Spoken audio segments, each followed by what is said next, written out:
ഞാൻ പാർട്ടിയോടുള്ള പ്രധാന കാരണം ശബരിമല വിഷയവുമായി ബന്ധപ്പെട്ടാണ്. മുൻപ് യുവതി പ്രവേശനവുമായി ബന്ധപ്പെട്ട് പാർട്ടി തിരുത്തി മുന്നോട്ട് പോകുന്നതിൻ്റെ ധാരണ ഇന്ന് ഇല്ലാതായി.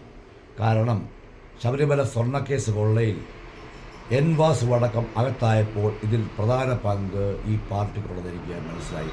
അതുകൊണ്ടാണ് ഞാൻ സജീവ രാഷ്ട്രീയം വിട്ട് നേരിൻ്റെ പാർട്ടിയായ ദേശീയതയായ പാർട്ടിയായ BJPക്ക് ചേർന്നു. മുതലായ അയ്യപ്പൻ്റെ ജന്മങ്ങളുടെ സാഫല്യമായ പന്തളം, ആ പന്തളത്ത് അയ്യപ്പ വിശ്വാസിയായി ഞാൻ വർഷങ്ങളോളം ഈ പാർട്ടിയിൽ നിന്നപ്പോൾ പോലും എനിക്ക് ആ വിശ്വാസമുണ്ട്. ആ വിശ്വാസം തകർക്കപ്പെടുന്നു എന്ന് മനസ്സിലാക്കിയപ്പോഴാണ് എനിക്കെല്ലാം ബോധ്യമായത്. ഇത് കള്ളന്മാരുടെയാണ് എന്ന്. ഇത് ദേവസ്വം ബോർഡെന്നാണ് കള്ളന്മാർ. അവരാണ് ഇത് നശിപ്പിച്ചത്. അതിലുള്ള പ്രതീക്ഷ ഞാൻ അറിയിപ്പിക്കുകയാണ്. ഞാൻ ദേശീയത ഭാഗമായ BJPയിലാണ്.